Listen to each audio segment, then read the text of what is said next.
अब शांत हो जाइए। बहुत सारी बातें हो गई, आप लोगों ने बहुत खुशियाँ मना ली, आप लोगों ने बहुत जश्न मना लिया, लेकिन कम से कम मैं अगेन आपसे रिपीट कर रही हूँ, उस परिवार के दर्द के लिए जो एक शहीद बेटा अपने देश की सेवा करने के लिए लड़ता है और अपनी जान न्यौछावर कर देता है, उसकी पत्नी, उसके बच्चे, उसके बूढ़े माँ बाप, आप एक बार उनके बारे में सोचिए। जब कोई हमारे परिवार का सदस्य नहीं होता है तो शायद हमें वो पीड़ा का एहसास नहीं होता है। अगर हमारे शरीर में एक सुई भी चुभती है तो हमें दर्द महसूस होता है, लेकिन सामने से हमारे शहीद बेटे बॉर्डर पर आप सभी लोग सुकून में अपने घरों में अच्छी नींद ले सके, इसलिए वो बेटे अपनी जान की बाजी लगा करके खेल जाते हैं। क्या इन बेटों के सम्मान के लिए हमारी ये जिम्मेदारी नहीं है कि शांति से हम बैठ करके उनकी बातें में सुने?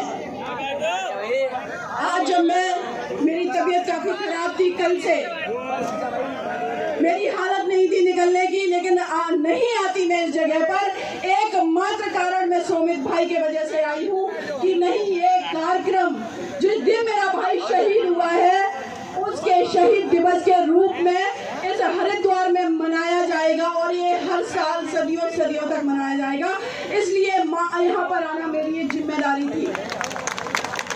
अभी यहाँ पर खड़ा एक मेरा भाई बोल रहा है, मैम आपको सैल्यूट निर्भया केस में 4 दरिंदों को फांसी कराने के लिए।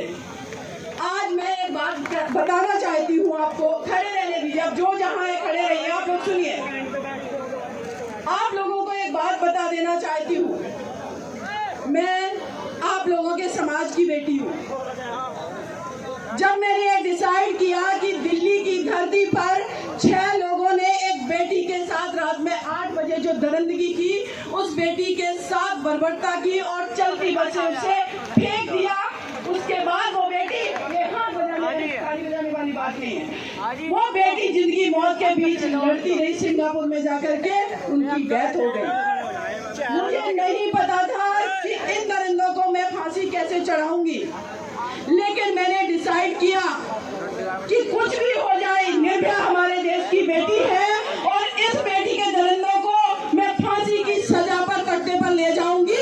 इतिहास में पहली बार हुआ कि देश के अंदर 4 लोगों को 1 मिनट के अंदर फांसी दी गई, 4 लोगों को।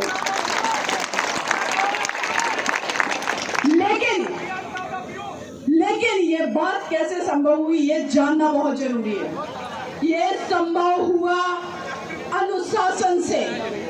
एकमात्र सबसे बड़ा कारण था अनुशासन, क्योंकि मैंने उस कानून को बारीकी से पढ़ा जो हमारी निर्भया को जस्टिस दिला सकता था। आप लोगों से आपको क्या लगता है मेरे भाई, ये मंच आज मुझे अगर यहाँ मिला है तो इस भीड़ का हिस्सा मैं भी कभी रही हूँ, लेकिन एक बात मैं आप लोगों को बता देना चाहती हूँ कि जब भी मैं इस भीड़ का हिस्सा रही हूँ, जैसे आप लोग मेरे युवा साथी खड़े हैं, मेरे आसपास कौन क्या कह रहा मैंने कभी ध्यान नहीं दिया। शांति से मंच पर बैठे हमारे हर पर्सन की मैंने बात ईमानदारी से सुनी है, क्योंकि जो यहाँ बोल रहा है उसने समाज में, उसने देश में अनुभव से कुछ अर्जित किया है। और जो व्यक्ति आपके पास, आज मैं दिल्ली से आई हूँ, देवेंद्र भाई दिल्ली से आए हैं, अगर आप इस बहन का सम्मान करते तो कम से कम ईमानदारी से, अनुशासन से बात तो सुनिए कि मैं बात क्या करने वाली हूँ। मैं देख रही हूँ मेरे युवा पीढ़ी यहाँ पर मेरे भाई बैठे हुए, सिर्फ हरिद्वार नहीं, सिर्फ सैनी समाज नहीं, सिर्फ उत्तराखंड नहीं, आप लोगों के अंदर इस देश का नेतृत्व देने की क्षमता है।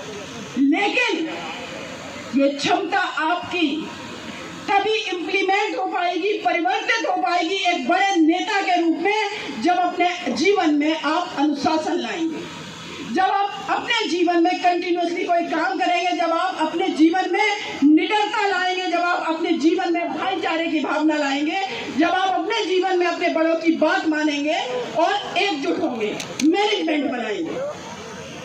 अदरवाइज अभी मैंने सुना मंच पर भी कि किसी ने किसी विधायक को हरा दिया, लोगों एक फूट हो गई। ये चीजें किस लिए होती हैं, कभी विचार किया आप लोगों ने? क्योंकि एकजुटता नहीं है, क्योंकि ईमानदारी नहीं है। हम एकत्रित हो सकते हैं एक भीड़ के रूप में, लेकिन जहाँ पर एकजुटता की बात आती है, डिसीजन लेने की, वहाँ हम बिखर जाते हैं। हमें बिखरना नहीं है। आप लोगों को मैं बताना चाहती हूँ मेरे साथियों, हमारे समाज ही ने इस देश के बेटे नीरज चोपड़ा के बारे में आपने सुना है? कितना लोग जानते हैं नीरज चोपड़ा के बारे में?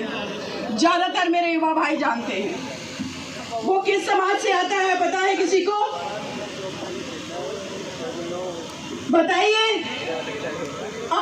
मुझे लग रहा है एक दो लोगों को पता है। आपकी जाति पीछे रह जाती है जब आप देश को गोल्ड मेडल ला करके देते हैं। अपने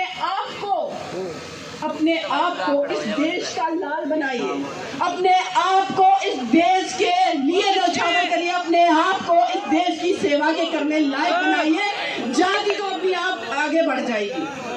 इस तरीके की अपने अंदर क्षमता डेवलप करिए। मैं बहुत सारे भाइयों को ऐसा जानती हूँ, धर्मेंद्र सैनी भाई को या देवेंद्र सैनी भाई को सुन रही थी मैं, जतिन बॉक्सर भाई है मंच पर, और भी हमारे पदाधिकारी बैठे हुए, मैं सबका नाम नहीं जानती हूँ, लेकिन सब अपने अपने फील्ड में कुछ काम कर रहे हैं।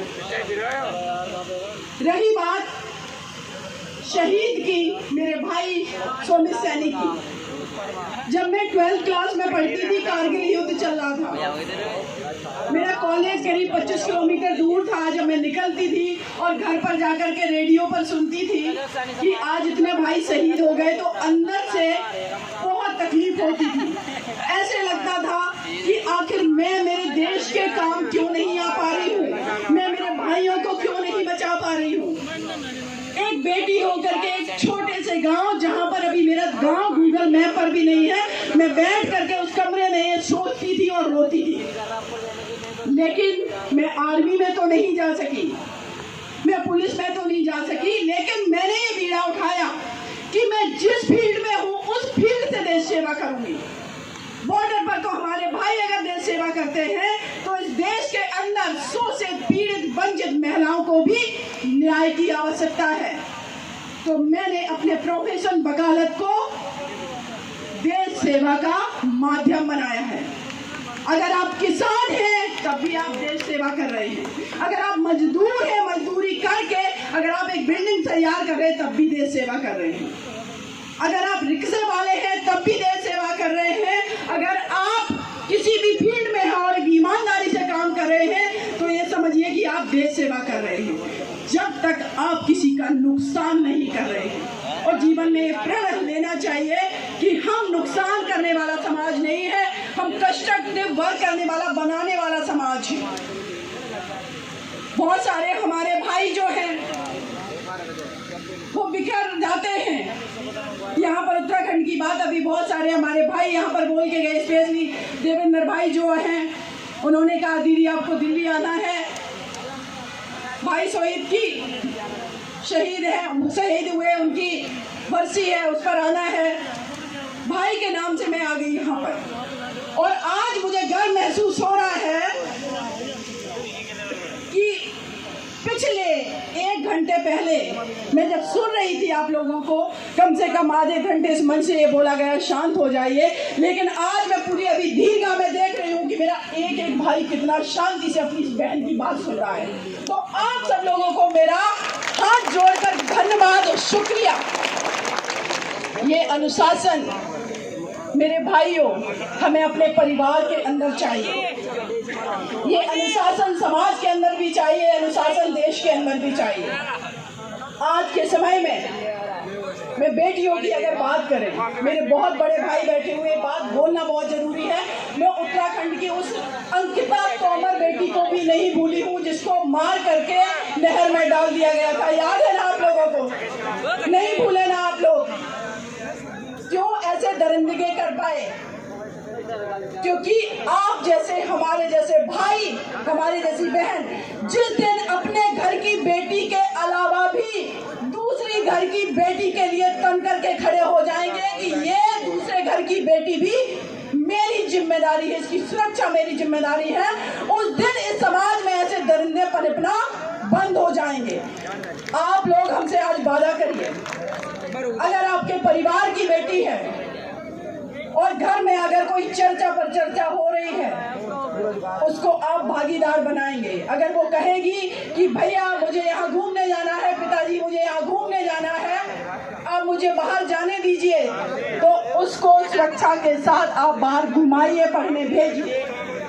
क्योंकि आज अगर आप सीमा को यहाँ सुन रहे हैं तो आप ये समझिए कि मैंने भी घर की चार दीवारी को लांघा है अपनी पढ़ाई करने के लिए, तभी मैं दूसरी बेटियों के लिए लड़ पा रही हूँ। मेरे समाज का ही नहीं, पूरे देश ने मुझे बहुत प्यार सम्मान दिया, लेकिन मैं उन सब से एक ही बात कहती हूँ कि अगर आप सीमा का सम्मान करते हैं तो आपके घर में भी एक सीमा, एक इंदिरा, एक मायावती, एक ममता बनर्जी, एक कल्पना चावला आपके घर में भी बेटी बैठी हुई है, उसको भी इक्वल भागीदारी दीजिए, उसको साथ। दरिंदगी तो दूर की बात, आपकी बेटियां आपका घर का कारोबार का भार अपने कंधे पर लेकर के आपको परिवार का नाम रोशन करेंगी। मेरे गांव को कोई नहीं जानता था, मेरी बूढ़ी माँ को कोई नहीं जानता था, मेरे पिताजी के नाम को कोई नहीं जानता था। कैंडल की लाइट में रह करके मैंने पढ़ाई करी, लेकिन जज्बा अपने अंदर था। आज वही जज्बा अपने अंदर पैदा करिए। मैं कहती हूँ उत्तराखंड की धरती से एक सांसद ही क्यों, 2 सांसद ही क्यों, आप लोग तो मुख्य नेतृत्व संभालिए ना। आप जब देश को नेतृत्व दे सकते हैं, जब आप डिसीजन सही ले सकते हैं, जब आप हर समाज के लिए न्याय कर सकते हैं, तो हम सीमित क्यों? मुझे नहीं पता था निर्भया किस जाति की बेटी है।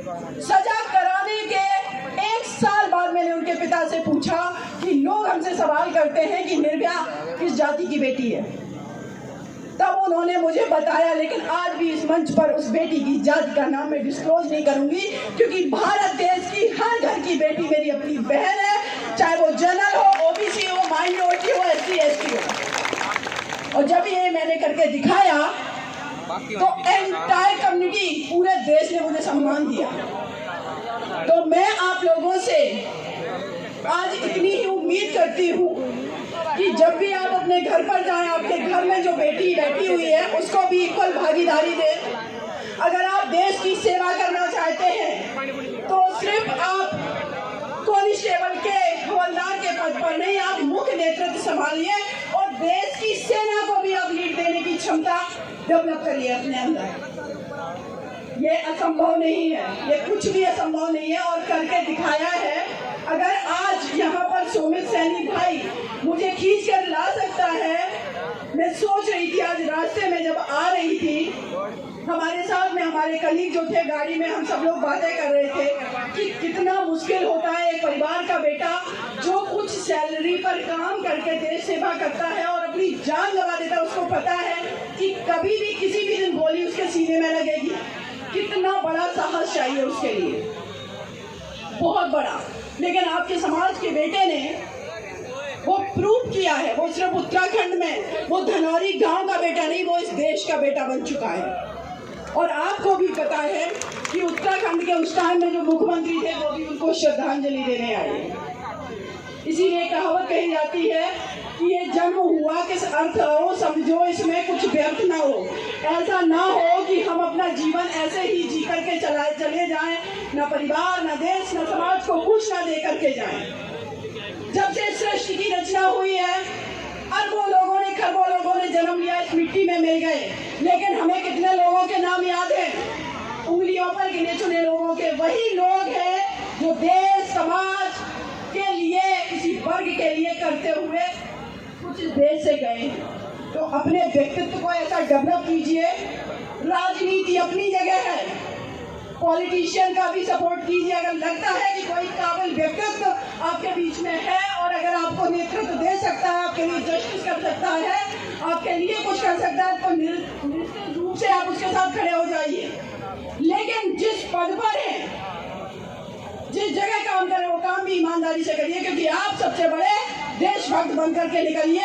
यही आपके देश के लिए और यही सुमित सैनी भाई के लिए सबसे बड़ी श्रद्धांजलि होगी। जय हिंद, जय भारत। और आप सभी भाइयों का बहुत बहुत शुक्रिया, मेरे बड़े बुजुर्गों का। हालांकि महिलाएं मेरी बहुत कम है, उधर बैठी हुई है दीर्घा में, फिर भी मैं एक बात कहूंगी कि मुश्किल से 50-60 फीमेल होंगी हमारी। ऐसे कार्यक्रम में मेरे जितने भाई हैं ऐसे कार्यक्रमों में अपने घर की बेटियों को लेकर के आइए, माता बहनों को लेकर के आइए। अगर आप चाहते हैं कि ये समाज दिन दूनी रात चौगनी तरक्की करे, राजनीति करे, आगे बढ़े, भागीदारी बढ़े, तो बिना आधी आबादी के ये संभव नहीं है। उस आधी आबादी को अगर आपने घर में बैठा रखा है तो वोट वो भी दे रही है, इस देश की नागरिक वो भी है, उसको नहीं पता है कि कैसे क्या करना है। तो कम से कम अपने घर की स्त्रियों को इस काबिल बनाइए कि जब उनके साथ कोई रास्ते में छेड़खानी करने की कोशिश करे तो वो मुकाबला कर सके। और ये तभी संभव होगा जब आप अपने घर की महिलाओं को घर के बाहर चारदीवारी से निकाल करके ऐसे कार्यक्रमों में ले जाना शुरू करेंगे। वो बातों को सुनेंगी, वो समझेंगी, घूंघट को उठा करके जब वो दुनिया को अपने नजरों से देखेंगी ना, तो दूसरों का मुकाबला करने की भी क्षमता रखेंगी। ऐसा बनाएंगे अगर आप, तो ये मत समझिए कि आप अपने घर की स्त्री को ही पावरफुल कर रहे हैं। आप ये समझिए कि एक उस कड़ी को भी मजबूत कर रहे हैं जो एक मर्द पर निर्भर है अपनी सुरक्षा के लिए, अपने फिनांस के लिए, अपनी सोशल सिक्योरिटी के लिए। लेकिन अगर आपने उसको मजबूत कर दिया तो आप बेफिक्र होकर के अपने आंदोलन को और आगे तेजी से बढ़ा सकेंगे। इसीलिए महिलाओं की भागीदारी बहुत जरूरी है। और आज सोमित सैनी भाई को मैं तहे दिल से अपनी श्रद्धांजलि उनको अर्पित करती हूँ कि भाई आप सदियों सदियों तक हम लोगों के दिलों में राज करेंगे। इस उत्तराखंड ही नहीं, पूरे देश के बेटे हैं आप। धनौर गांव इतिहास में दर्ज हो चुका है कि एक गांव का बेटा गांव से निकल करके अपनी देश सेवा में अपने अगर प्राण न्यौछावर करता है तो देश भी उसको सर पर उठा करके पलकों पर रख करके सम्मान देता है। तो सोमित सैनी भाई को मेरा असीम श्रद्धांजलि। अगेन एक बार उनके लिए नारा लगाइए, सोमित सैनी, सोमित भाई।